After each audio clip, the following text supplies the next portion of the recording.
We're in a kind of crazy time in telecom right now. I think we all know that. We are in what I call a regulatory revival. That's a proper noun. We've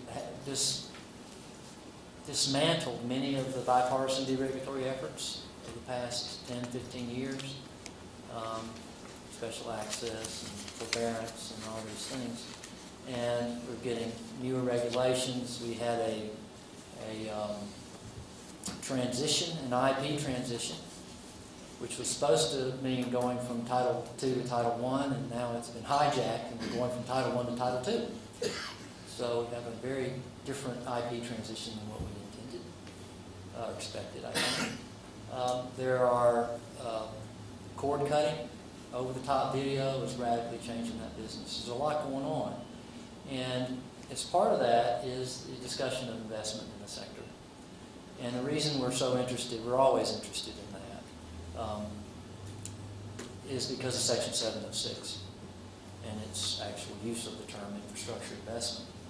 And so now the Section 706 is apparently the blanket authority to do whatever the hell the FCC wants to do. Infrastructure investment becomes sort of the standard by which policy gets argued about, not to mention the fact the economy is still struggling. So investment is key. We're going to talk about that a little bit today. I hope, and maybe some other things, maybe FCC reform in that respect. But what I want to do is I want to start with Frank, because Frank interacts with the businesses, with both sides, the demand and supply side of the market for capital in the telecom industry. And I think he can provide us a little bit of background about how regulation is really talked about, both in the investment community and within the firms themselves, and how that interaction goes down between the investors and the firms, and how the regulation piece affects that or is part of that discussion. So Frank, I'm going to let you start, and then we'll move on from there. All right, great. Thanks, George. Appreciate it. My name's Frank Louthan. I do equity research for Raymond James, so I cover the telecom, cable, and data center sectors. I cover the incumbents, CLEX, RuralX, everybody kind of in the wireline community. Just quickly, I don't own any shares of stock of the companies we'll discuss. Our firm may have some investment relationships with some of those, and I can provide those disclosures if you're interested. But thanks for having me here. It was a little ironic when I checked in my hotel room last night and I was in room 706. I thought that was, I'm not kidding. I almost took a picture of that. But so when I do my analysis and look at what goes on in the investment world, one of the things that I think is often lost in the public policy world is the opportunity cost, and particularly things like Title II and other regulation, where the companies that I follow are generally very afraid of the regulators, afraid of uninformed public backlash, and so there is a lack of investment. Yes, they spend $60 or $65 billion a year on capex, and so when the FCC or regulators look at this, they'll look at it and say, okay, well, what's the problem here? They're spending money. They've been spending money. The majority of that money that is spent is just to keep the lights on. This is what you have to spend to keep the businesses running. And to maintain maybe there's some spectrum build-out requirements or so forth that go on that require some new investment. There's not a whole lot of net new investment, real investment that's going on that's actually requiring an investment return. And that's the thing. And so therefore, this gets into the cost of that capital then goes higher if there's less opportunity for investment returns. And all of that, effectively, it's the opportunity cost of what we don't see. What could consumers have if they were allowed to have preferential access type products, or they were allowed to have various tiers of speeds, or even lower speeds? You could benefit nonprofits, you could benefit the government by having degraded service where they don't need it, but that's not really allowed. So unfortunately, from my perspective, the woodpile's a lot lower than it should be every year, and it should be growing. But the effects of regulation effectively keep this out. The other thing we see is in M&A, as George mentioned earlier, and this is a real issue where the regulators get involved and they drag things out, and they do put a lot of demands on M&A, and they look into things that really ultimately serve no purpose. It serves no value and no purpose in allowing companies to merge. They ignore the benefits of combining network type businesses. I think they apply the wrong types of analysis to network-based businesses, and all of this slows investment, makes investors shy away from the industry, and doesn't serve ultimately the public policy goals, I think, that they really are trying to achieve. One of the more interesting comments we had from a FCC member of the last 12 months was that looking at Sprint and T-Mobile on the wireless side, who are always saying they need to merge and get more efficiency, and the comment was, well, we think they've got very wealthy parents, and we just don't really buy their arguments that they need to merge so that they can afford to do these things. And that just goes to a complete lack of understanding of return on invested capital. Wealthy parents keep giving their ne'er-do-well kids, money to do whatever they want to do, and then they don't get a return from that. That's their decision, but that's not how investors and my clients really look at it. And so as long as you have that attitude, that's gonna continue to pervade things. So then on the positive note, I would say that from the CAF2 money, I think is an example of something where I think the FCC got a lot of it right. And that is actually going to help some net new investment because of the way that they structure the rules and so forth. That's actually be fairly encouraging to see go forth. But they actually did look at some of the economic realities of building into some of these markets. Who's really going to service these customers? And I think that is going to be very positive. That's a very small example of some net new investment. But for the most part. We see the industry restricting the investment and making investors less interested in stepping in and getting involved in the sector. And lastly, I'll just leave when lots of times I think it's lost on public policy folks and regulators when you look at publicly traded stock prices of companies, why that's important. Like what does that matter? That stock was sold a long time ago, but it is a reflection of the ability and willingness of capital to go where it can get the best returns. And ultimately, that type of investment where companies can build out and earn a return on their investment does help the public policy goals. So the two are not mutually exclusive. Okay, so you basically were saying that the wood pile was shorter than it otherwise would be, and Frank testified the last month, I guess, for the subcommittee, House subcommittee. How long? Which basically, what I think he's saying is that investment is just lower at a lower level than what it should be. Ups and downs, but it's lower than it would be.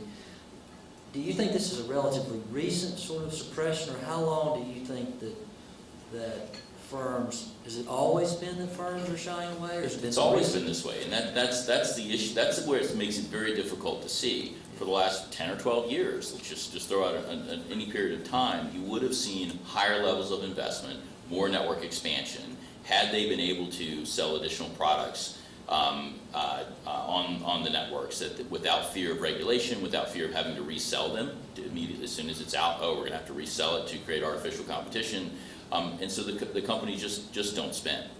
And so looking at it and saying, well, you look at net neutrality rules have been around for a while and so forth, and we don't see any change, but it was already there because the fear was there even before they put the real net neutrality rules in. It was perfectly legal, and I knew of some companies that did do some of this, where they took preferential access for certain types of traffic. It was perfectly legal, but broad-based they didn't do it because they were fearful of it.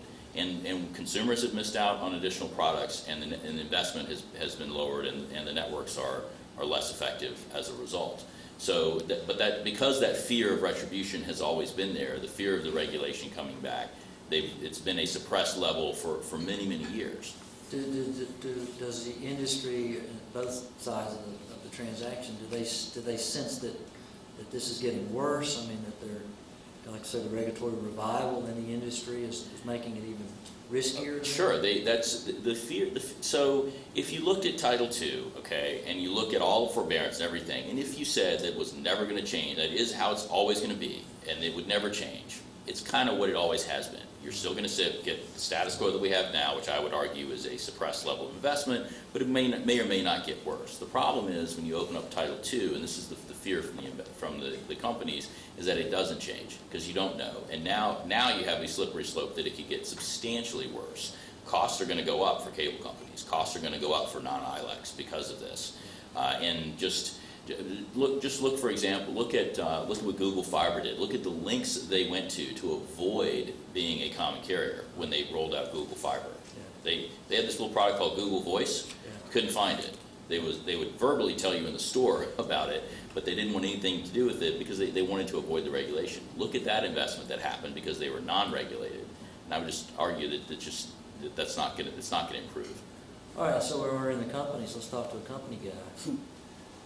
And you mentioned CAP, which I've spoken to Jeff many times about, and he's an expert in that area for sure.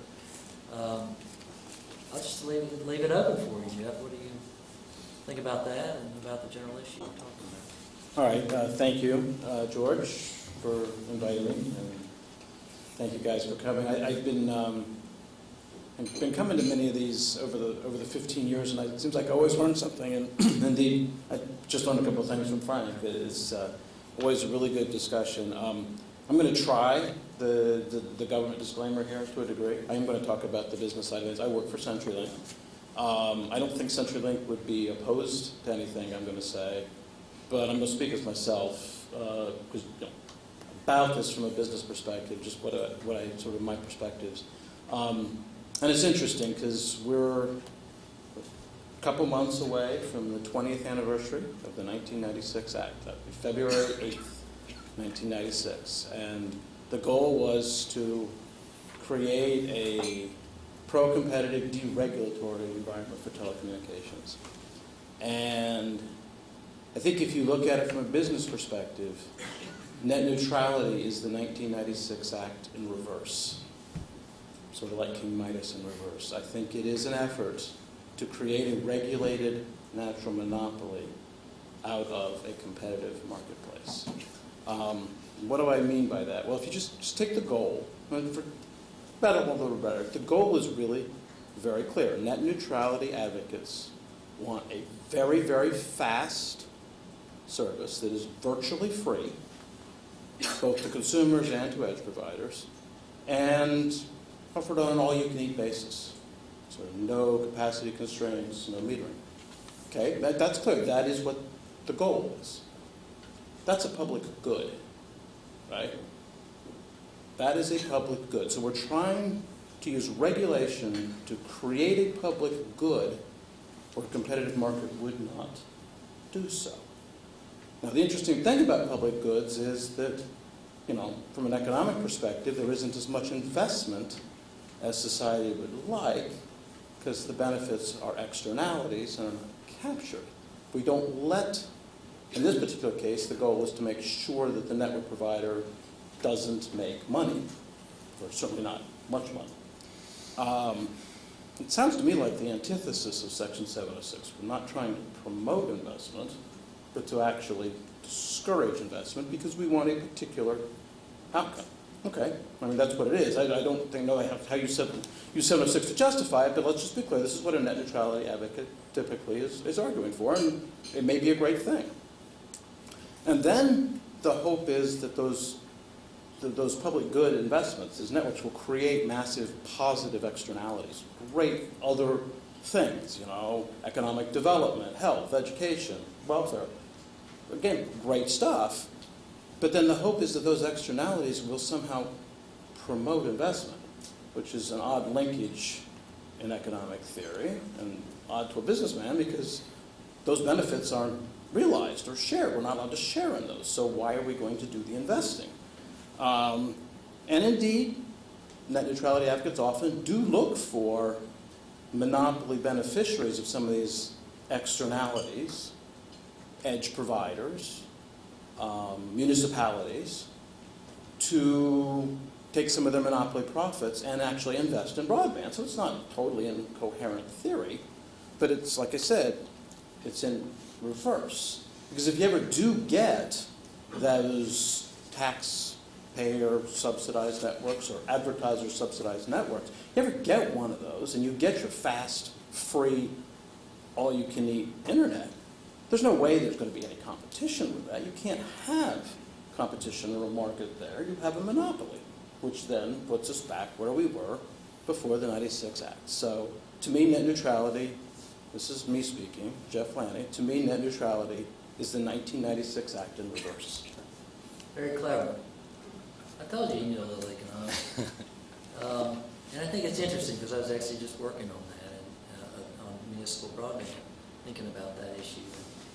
And it's the stronger case we make for positive externalities of broadband, the larger and larger the investment gap gets, right? Because people underinvest when they're externalities, and the degree of underinvestment would be proportional to the degree of the external benefit that's not captured by the firm.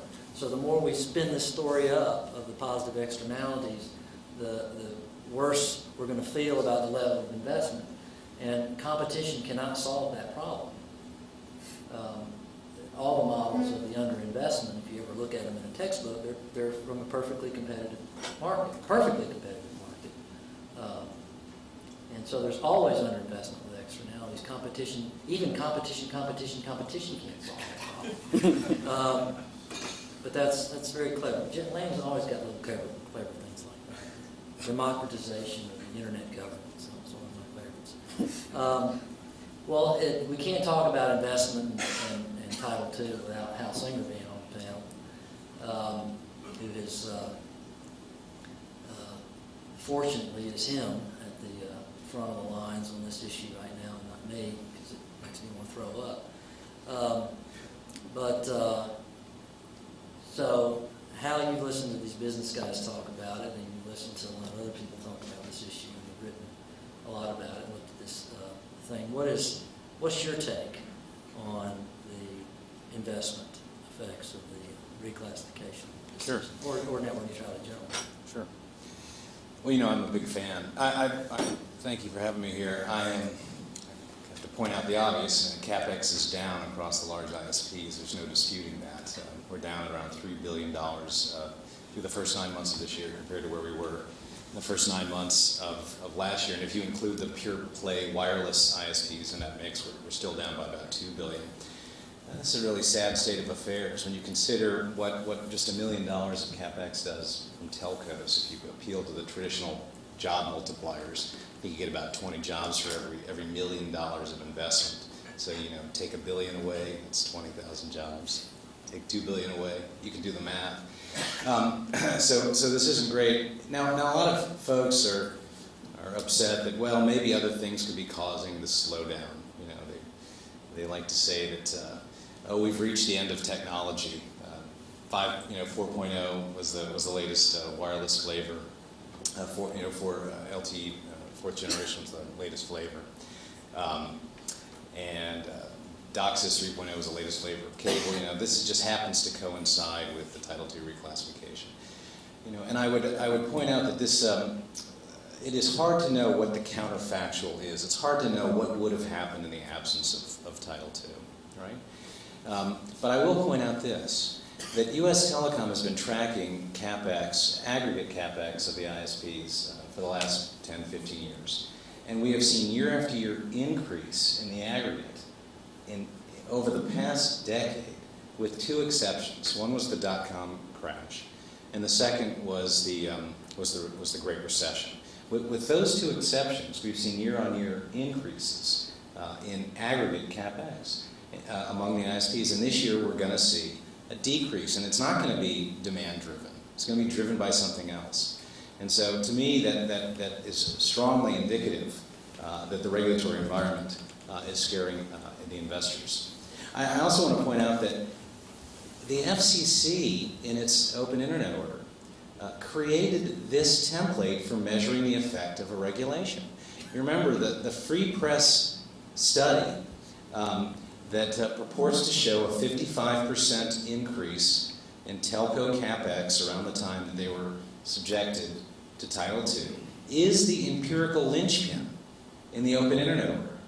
This is what the FCC cites as its basis for assuring us that investment will not be down. In fact, you would even think that investment should be up by this measure, right? So now they get upset with me for pointing out that by their own metric that they have, right, that they have injected into the debate, by their own metric, this is a loser, right? You can't on the one hand say it was 55% up when we had Title II from 98 to 2005, but now you can't look at what's happening, you know, with the new experiment, right? They can't have it both ways. And I want to point out the 55% thing is complete rubbish. I'm sure Tim didn't get a chance to weigh in, or if he did, I know what he would have said. What the FCC won't tell you, and I will, is that during this same time period, 1998 to 2005, cable companies were not subject to the Title II unbundling regulations. And guess what happened? Cable CapEx grew at about twice the rate of telco CapEx during the 98-2005 time period. That's all you need to know. In economics, we have a fancy word for that, difference in differences analysis. But you don't need a PhD to figure out we have a nice natural experiment to exploit. We have one type of ISP who's subject to unbundling under Title II, the telcos. And we have another ISP, cable guys, who are not subject. And the cable guys' CapEx grew faster. That's really all you need to know. I just want to make one final thing, if I could. You know, what is it about Title II that would be logically scaring ISPs away? And it's the credibility of the FCC's promise to forbear from the most onerous requirements, and that's really the retail rate, tariffing, and the unbundling obligations. Now, of course, just by reclassifying the ISPs as Title II alone, you've laid the predicate for unbundling. So you've moved the needle in a probabilistic sense. You've at least moved the needle in the direction of unbundling, right? And you know, the chairman says, I promise you, you know, I'm not going to do anything. Well, the promise has already been broken. I'm not sure anyone really caught this. In fact, I was disappointed when I looked at the two Republican commissioners' dissents in the IP transition order. I don't think that they made a big deal about this, and I want to draw everyone's attention to it. In the IP transition order, the FCC said that if the telco wants to migrate from a TDM-based technology using copper to an IP-based technology using fiber, and if the telco wants to turn down the old copper network, right, then the wholesale obligations, they didn't use the word unbundling very strategically, right? They wanted to make it hard for someone who's in a hurry. But search for the word wholesale, you'll find it. They wanted to make sure that the wholesale unbundling, the wholesale obligations would attach to the new technology. That's a broken promise. That's unbundling on a broadband product. They said it would never happen. And it took a few months for them to break their promise, from February until I think the IP transition order came out in August. And so when these guys tell you to trust me, right, I'm not going to break my promise, you should go back to them and say, you've already broken it, right? I'll leave it at that. Okay, well, yeah, that's good stuff, and I'm glad you keep waging war on that issue, and I think the credibility point is something we've certainly been arguing, and I think that really gets down to it. I don't know how many times, it's not like the Telecom Act where you could search for shall. It's supposed to be deregulatory, but there are 862 shalls or something in it. You can't search the order for at this time, which appears. We choose at this time to forbear from this, well, or you know. They call it the interim rule. Right. So if you want to search the word interim rule or wholesale, you'll find it. At this time, we won't do this. We are talking about the financial, data from the financial forums and the CapEx, and I know, Frank, that you're probably very intimately involved or knowledgeable of that topic. I mean, what's your take on this sort of CapEx issue that we're looking at now? Yeah, I mean, your point about the cable companies and their investment over the years is that's spot on. They weren't under the threat of having to resell, and so they did invest in a lot. I would have to respectfully disagree with your view on the CapEx since Title II. I mean, this year I can look at almost every one of my companies, and there's certain exogenous factors to why CapEx is down the way it is. Charter in particular, coming off of their bankruptcy, was substantially underinvested for a long period of time. You had a new CEO come in a few years ago, and they were upgrading to just actually provide a quality service, provide digital, replacing set-top boxes, and they were promising for 3 years it was going to come down, and they finally made good on the promise and came way down. AT&T CapEx spending was definitely impacted by regulation, but I don't really think it had anything to do with Title II. They were impacted by the amount they had to pay for the spectrum auction, and then being held up for are they or are they not going to be able to buy DirecTV or buy the properties in Mexico, and so they paused their spending substantially. Plus they had a way there's a thing that companies tend to do when they're not doing so well. They will increase their costs in CapEx while no one cares, and then as soon as the network starts improving and AT&T looks like they're doing better, all of a sudden CapEx come down. Magically, we've got this free cash flow growth.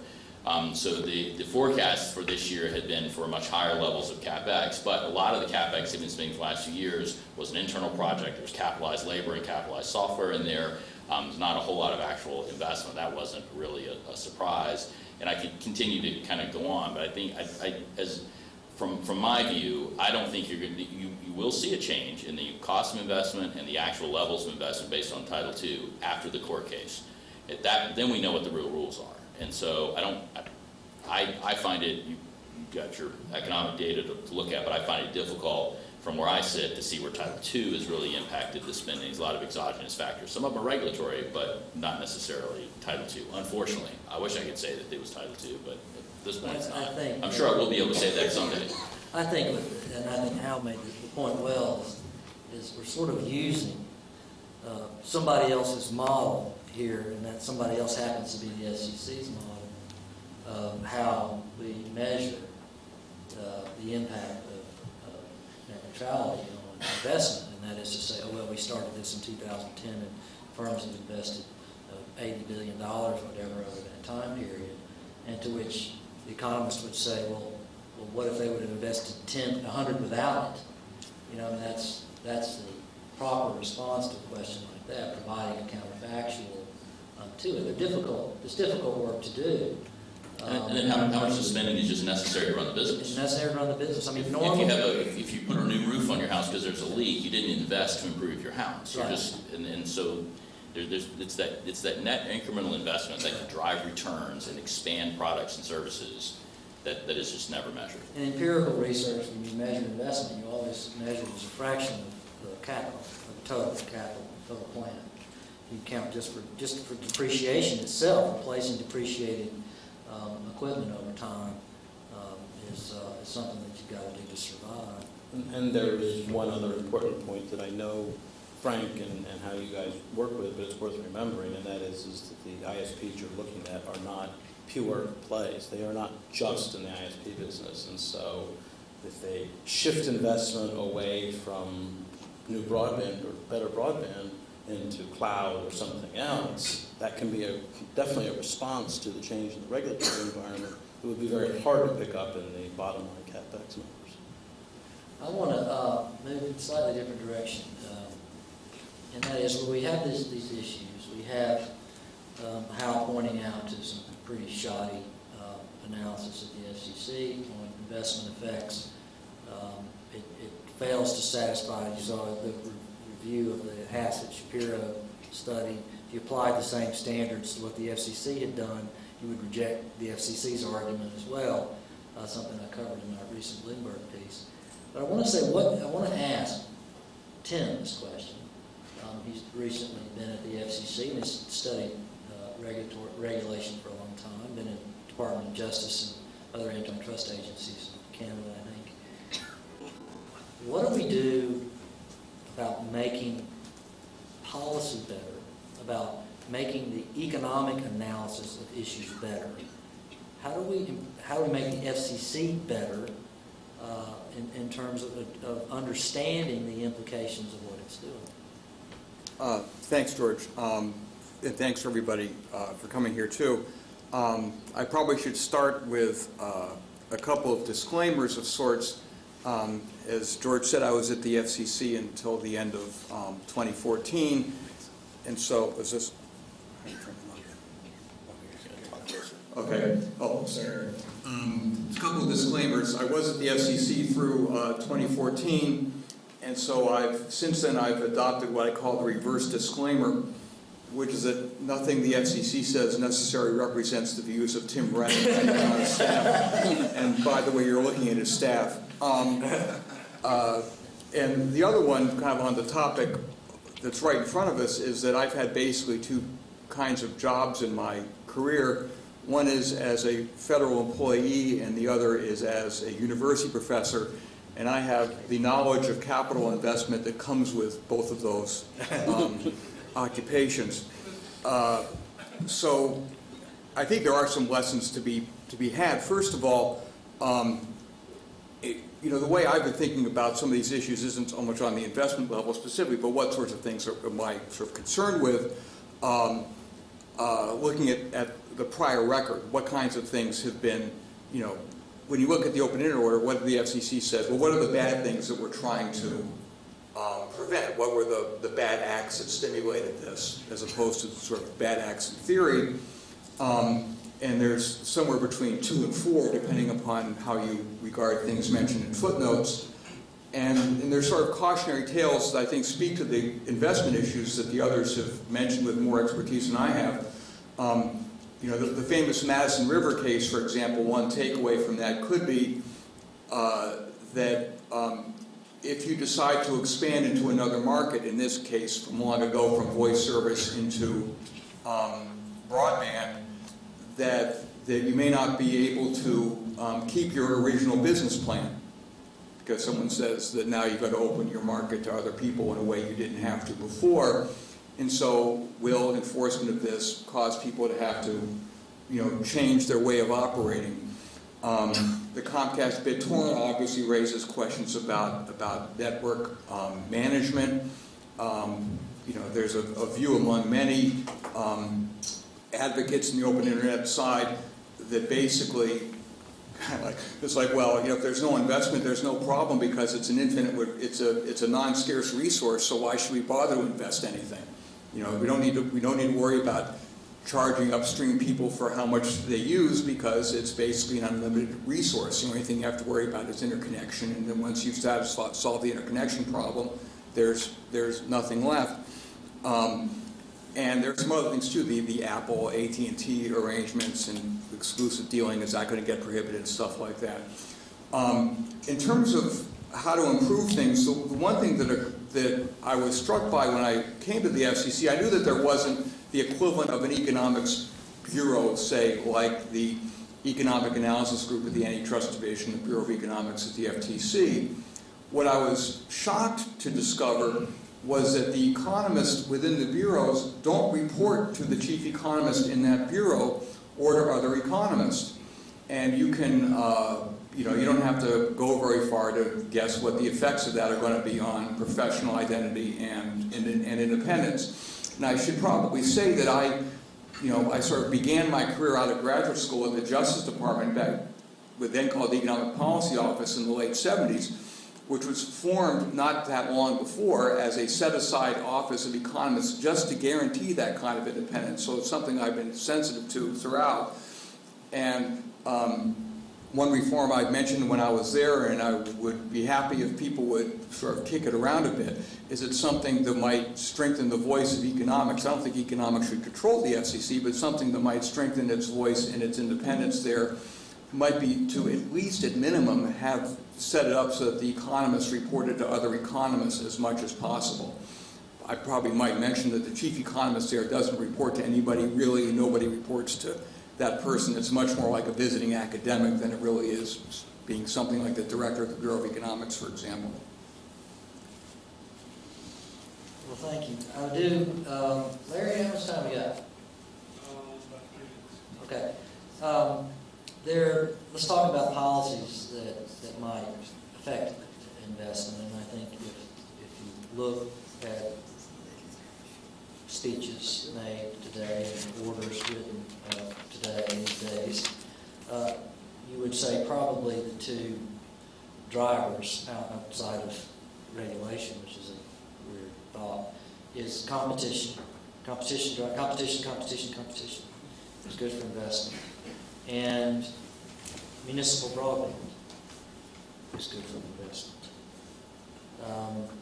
I think that, I expect we'll have some thoughts on that from most of our panelists here. So why don't we start with Jeff and then Hal. Either one, competition or whatever else you think is policy. That's the very good question. So, I think we need to remember that when it's in its rulemaking role, the FCC is really a democratic process, not a thing. So, it's very, very clear that there are constituencies for competition. Competition does lots of great things. Municipal broadband has its attributes as well as its negatives. But get to the investment question. That is a bottom line question that, as Frank would tell you, you're deciding whether or not to spend money on something. You have a consumer, that's the investor in this case. And the question they ask is, how am I going to get my money back? How am I going to make money? Right? The reason one invests is to make some money, to get a return, hopefully greater than the rate of inflation. So with both of those questions that you raised, the competition question and the municipal broadband question, I would say, so how is the network owner going to make money? That's a question that never seems to come up. I mean, if we're promoting investment, we should be writing about how this will encourage network owners because they will make money. It seems like our main concern, though, is to make sure that they don't make money. So we don't want investments. In the case of municipal broadband, maybe we want someone else to invest, and we hope they will because they can tax people who are receiving these externalities and use that to cross-subsidize. Maybe Google can cross-subsidize from advertising profits. So those are theories that can promote investment by that one entity. It reminds me when I started off my career in 1990, I was an antitrust lawyer. I was in New York, so I didn't do that much antitrust because antitrust is done here, and I was there. So I did a lot of securities, but I did do antitrust. And one of my main clients was American Express. And at the time, American Express was really concerned. They were a charge card company. They were in the payment business. And they made a little bit of money from merchants and a little bit of money from cardholders and tried to provide a high-quality service. And they were getting killed. They were getting killed by a cartel called Visa MasterCard. Visa MasterCard aren't separate things. They're one thing. They're two different logos, but it's one basic network. Maybe two. But the point is it's owned by the same exact set of banks collectively as a cartel. And that's considered a good thing because it facilitates that product. Well, Visa MasterCard were providing a payment service and they were not making money on it. They weren't charging merchants enough to cover costs and they weren't charging customers enough to cover costs. And the client thought this must be a violation of antitrust laws, which turns out it's not because the cartel itself didn't violate the antitrust laws, and what they were doing, in fact, was very rational. They were selling consumer loans and making lots of money off the consumer loans. The payment product was a vehicle to make money in another market, and that's perfectly permissible. And at the end of the day, American Express had a problem that the Department of Justice solved, which is they were also excluded from the cartel. They were allowed to be in it, so they didn't die if they needed to have a credit product. But the key point there is it seems like that's the vision we want here. It's not the opposite. It's similar to one of the side benefits of the regulated telco monopoly we had before, which is that we could get service that was fast and high quality and virtually free and relatively unlimited, certainly below cost, for selected sets of the population. It's a democracy. We decided we wanted residential consumers to get telephone service for less than a cost, particularly if they lived in very expensive areas. And we just charged other customers more to get that, cross-subsidized. So it appears that what net neutrality advocates want, put aside, investment isn't the goal.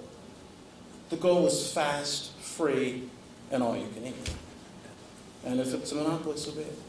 That's interesting. I was just thinking the other day, if you want to, just thinking about this panel, if you want to ask yourself whether or not what the FCC has done or is doing, or what any state is doing or is doing, imagine a house that doesn't have broadband service.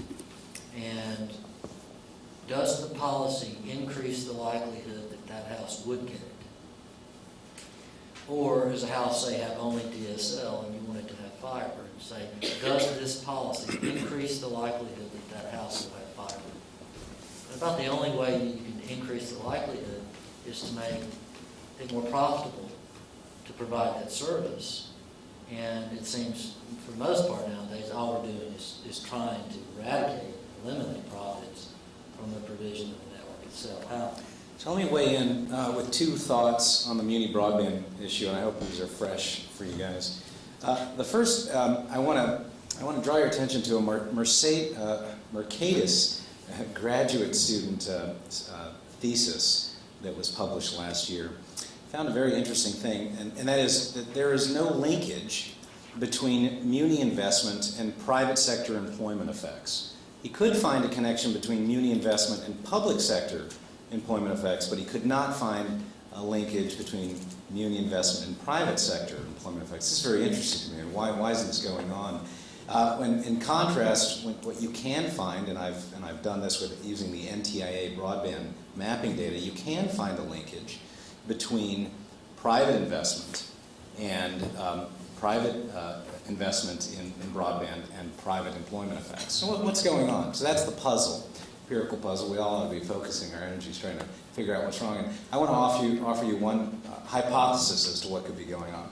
And the idea is based on a paper that David Sappington did about competing against government-sponsored entities. I don't know if you remember this, George, but I'll try to say it in English. And that is, you know, if your rival doesn't care about profits when the rival sets its prices, right?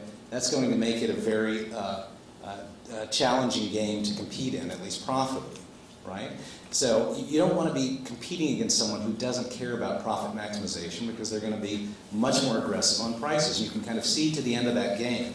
And the end of the game is that we're going to be pricing at or below cost. Well, I don't want to have anything to do with that. So on the day that that happens, you can count me out as a private sector investor to compete against the government. So I just put that out there as a possible explanation that could explain this failed link that we should expect to see between investment in broadband and private sector employment. Just one last thing. In contrast, when you see Google go into a city, Google being a profit-maximizing entity, I hope, in Austin or in others, you see an immediate reaction by the private sector. I'm getting excited here gesticulating. You see an immediate reaction by the private sector to combat it with even faster service. I mean, this is the exact chain of dynamic competition that we want to see. And what I'm worried about is that when you inject a firm into the mix that doesn't care about profit maximization, you can undermine that dynamic. Right. Or Tim was raising his mic. Just three quick things. The first is, I've said this before, whenever I hear the phrase competition, competition, competition, given my background, all I think is antitrust division, antitrust division, antitrust division. One would think the FCC would be interested in differentiating its product, and to some degree, and I've just kind of I've been wondering about that before I was there, and I've been wondering about that since. As far as promoting investment, to build on something that I think certainly Frank alluded to and the others, it's never been clear to me why the so-called virtuous cycle goes in the direction it goes in. One could just as easily say, I suppose, if you're just sort of hypothesizing things, that if you allow ISPs to charge content providers for delivery, that'll increase the ISP's incentive to try to attract more customers, so those people will pay more for delivery, so they'll cut prices to customers, and that will spur broadband deployment. Now, I don't know if that's right, but I have no reason to think that that's any more or less right than the other one, and I'm not sure what sort of evidence is there. So to some extent, by taking away pricing flexibility, you get the kinds of things that I think Frank and Hal have alluded to in terms of potential effects on investment. on muni broadband, I guess I'll just throw in something which is probably going to be a little contrarian in the room, which is that my view on, for a long time on things of this sort, is that if a city wants to do something, whether or not I think it's a good idea to do it, they've got the right to do it, let them do it, and if down the road we see that 20 cities tried it and 50 cities didn't do it, maybe we'll learn something from that rather than try to take it away from them. Now, if they decide, well, we're going to go outside the city limits and offer the service, then you've kind of crossed a boundary of decisions regarding whether to subsidize this or how to do it or whatever, and that I think raises some economic problems. But as long as it stays within the city limits, I mean, I think it's great that that we get the information that Hal's talking about, so to provide to cities when they're making these kinds of decisions. But it's kind of like, well, it's a democracy. Let them do whatever they're going to do. That's a strong pull in that argument. I agree with you. Right? Yeah, I definitely agree with that point. They should have the right to do something stupid. But municipal broadband in general is a very, very bad idea. If you're involved in that, I would highly recommend that wherever your community is, you pull that. And the issue is, by definition, if a municipality is looking at building broadband, that means that it's not economic to do so. If not, one of my companies would have built broadband and put it in place. They don't want to not provide broadband because they're mean, stingy companies and want to hurt small rural communities. They just need to earn an investment return. And some of that could be hampered by build-out requirements or other things, which is really the beauty of the Google Fiber. I think Google Fiber is the best thing that's happened in the industry in 10 years for reasons we can probably beyond the scope of this panel, but they showed how you could do more creative economic builds. So municipal broadband, I take great pleasure in watching these announcements because we write about them in our reports, and then I wait, and within about 12 months, they all get pulled because it's not economic. And even if the municipality did it in the first place, a local small town or community is not, network construction and maintenance and expansion is not their core competency. Even if they got it right the first time, the technology doesn't stay still. And they're not going to get it right as they upgrade over and over and over. And then once you have put that in and you've taken away all the anchor tenants for profitability, my companies, now they can't come in. So then you have a situation where the municipality had no broadband, then they built broadband, which quickly became subpar, but you have you can't have any incentive for them to come in. So they sell it to Google for $1 or they do something else. Municipal broadband is just really a bad thing. And it also gets down to this concept that I've just seen for years and years and years that are very difficult for regulators and policymakers to understand. The telecom industry is not one that lends itself to multiple competitors in most situations. Okay, a city like Washington or New York are very different. Most places, two providers provides ample competition to keep everybody in check.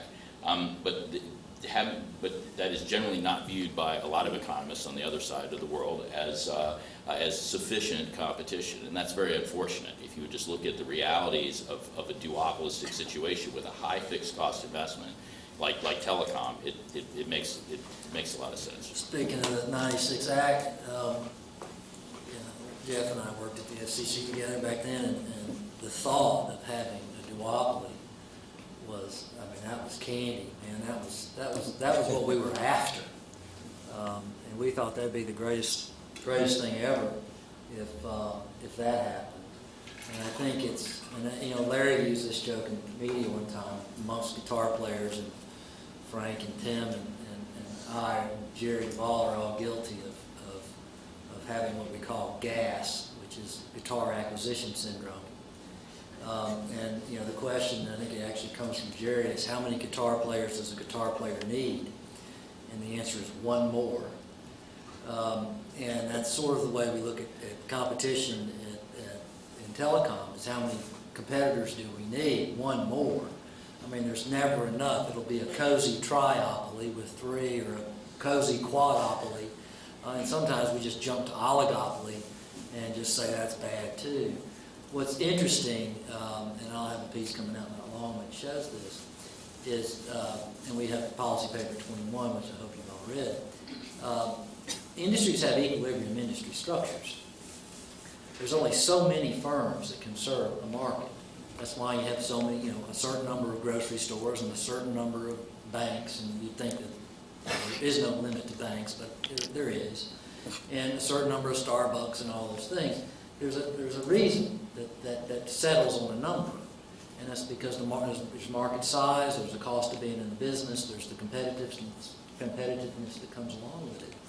But what is interesting from an economic standpoint, so if you ever hear economists doing a whole lot of lamenting about a lack of competition, is that the welfare, social welfare, is always declining at the equilibrium industry structure. Okay? We always have too many firms. That's basically what that says, from a welfare perspective, which I think is interesting, because we're arguing basically for something that we know will actually reduce economic welfare. In this business, okay, with these huge fixed costs, right, which limits the number to be very small, okay, the welfare function is declining. At duopoly in the telecom business, the welfare function has already been declining. The optimal access to society would be 1.5 or something like that, theoretically. We actually understand that in the real world, when we get to those markets that are too costly to serve for even one provider, where we do universal service, we recognize that if we aimed for 2 providers there, it would cost society a lot more, because there's fewer revenues to spread over this fixed cost network. When you put 2 of them in there, each one has fewer revenues, so they both require subsidies, and the total amount of subsidy is substantially larger than it was with one. We tried that after the 96 Act. We tried competition in universal service areas, and we got 9 cellular providers in Jackson, Mississippi, and some other interesting experiments. But we've decided that Wireless ETC money. yeah, and we decided that isn't the right way to use scarce USF funds, and have tried to really look at where is it needed, where we don't have competitors, and roughly how much might be needed, and then move to market transactions to establish the amount of support. It's a very rational approach, and we recognize that there. Well, the same is true in suburban and urban areas. I mean, the equilibrium market structure based on the sunk costs and efficiency of the providers is indeed 2 or 3 or potentially 4 or more. It reminds me of our concern about Singapore being ahead of us in broadband rankings, when the real answer to that question is, if Singapore is not ahead of us, something's wrong in Singapore, right? Because they all live in a city, and our cities actually do about as well. There's the cost of providing broadband there is just a whole lot less per person than it is. We like to live all spread out, more so than most anyone in the world. So if you look at our averages, it's always going to be hard. Well, Singapore maybe could have 4 broadband providers. Rural Kansas, not so much. Thinking of, you wrote something down, but I just had a thought thinking about you using the FCC's empirical test against them, which is always fun. The other one is broadband rankings.